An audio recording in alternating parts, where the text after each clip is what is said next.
She always waved back when Mr. and Mrs. Harrell waved from their porch. For 3 years, Leena had watched the elderly couple across the street water their plants, shuffle to their mailbox, and sit on the same faded bench every sunset, hands folded together like they had all the time in the world. When Mr. Harrell asked if she could house sit while they took a little trip to visit their daughter, it felt like the most normal favor in the world. They met at her doorstep that Friday evening, just after dark. The porch light behind them flickered, but their faces were as gentle as always. Mr. Harrell's soft smile, Mrs. Harrell's shaky hand clutching her purse. "We trust you more than anyone on this street," he said. "Just bring in the mail, water the plants, leave a light on at night." Mrs. Harrell squeezed Leena's wrist a little too long as she pressed the spare key into her palm. "We'll feel safe knowing you're there," she whispered. That night, the house felt different the moment she stepped inside. She had always seen it from her own living room window. Neat curtains, soft yellow light, a TV glow.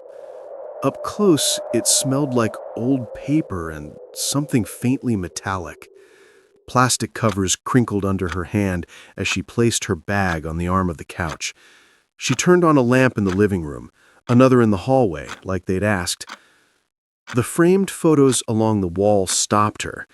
In every picture, the Harrells looked slightly younger, like time was moving backward. And in at least 3 of them, there was a vague shadow in the background, standing in the same corner of their living room, growing more defined the newer the photo looked.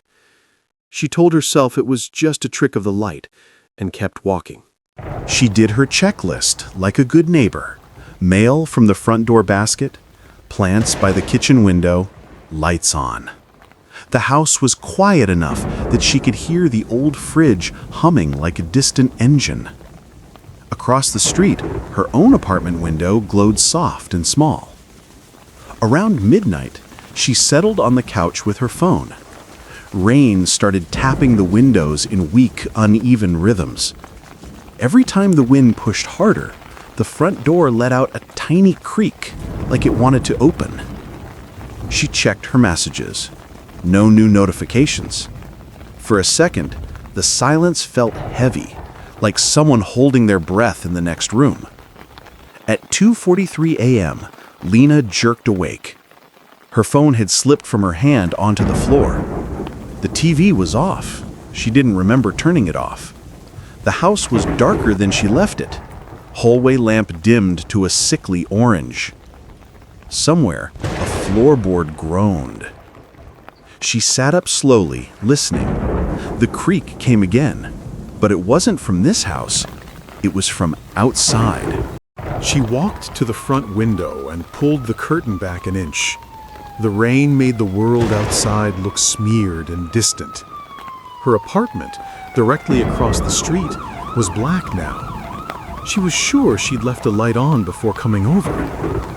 Headlights washed over the block, slow and deliberate.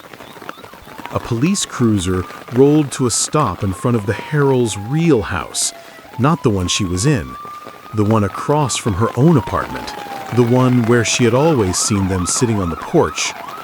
Another cruiser followed, then an ambulance without its siren. Leena's skin went cold. 2 officers stepped out, rain running off their jackets as they ducked under the tape another cop stretched across the Harrells' yard. She blinked. When had they put up tape? More lights flashed, casting red and blue across her face and the ceiling behind her. Leena's hand shook as she grabbed the spare key from the side table and stepped out onto the porch.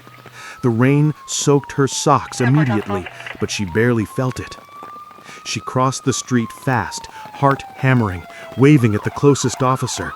"Excuse me, what's going on? I'm house-sitting for the Harrells. They're on vacation." The officer turned, his face tired and puzzled. "The Harrells?" he repeated. Behind him, paramedics disappeared through the front door. "Ma'am, no one's been on vacation from this house." She let out a nervous laugh that sounded wrong in the air. "No, they came over earlier. They gave me a key. They asked me to stay in their place tonight." She pointed across the street to the house she'd just walked out of. The officer followed her finger, then frowned deeply. "That address?" he said slowly. "That place is bank-owned. It's been empty since last year." He stepped closer, lowering his voice. "Mr. and Mrs. Harrell were found inside this house an hour ago. They've been dead for days." Leena stared at him, rainwater mixing with the chill sweat on her skin. "That's not possible," she whispered. "They were just at my door. They smiled. They talked about their daughter. They—" Her voice broke. The officer glanced at the key in her hand. "Where'd you get that?"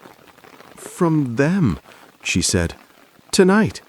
He took it gently, holding it up to the porch light. Rust had eaten the line around the middle of the metal, like it hadn't been turned in a lock in a very, very long time. Another officer stepped out of the house and called down from the porch. "We found something you should see, in the bedroom." Leena watched the first officer walk away with her key, disappearing inside with the others, and leaving her alone on the wet lawn, breathing too fast. Minutes later, they called her in. Leena stepped through the front door of the real Harrell house for the first time. It smelled worse than the other one. Stale air, something sweet and rotten under it.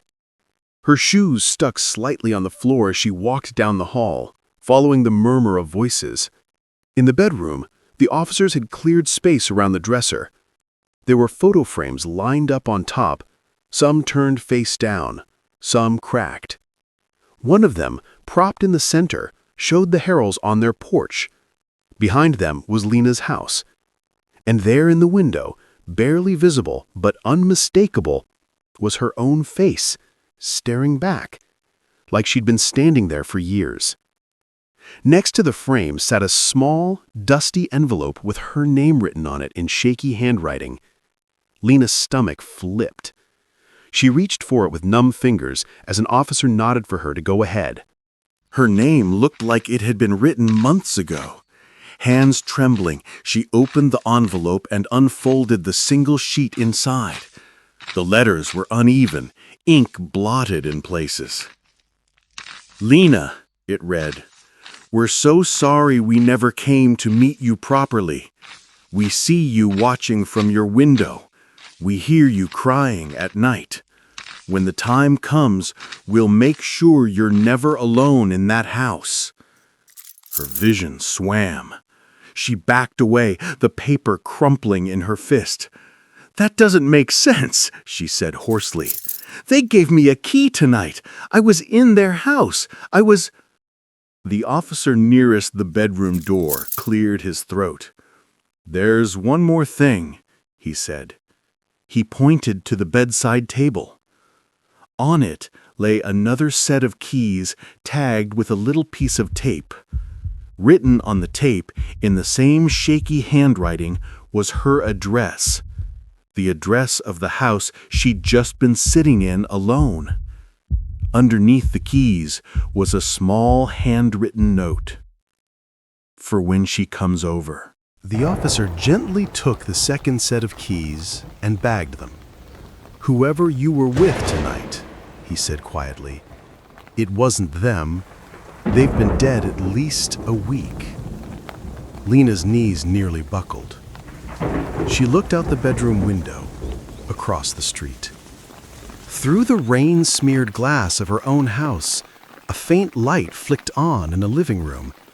No one was supposed to be there. A small, familiar silhouette moved past the window.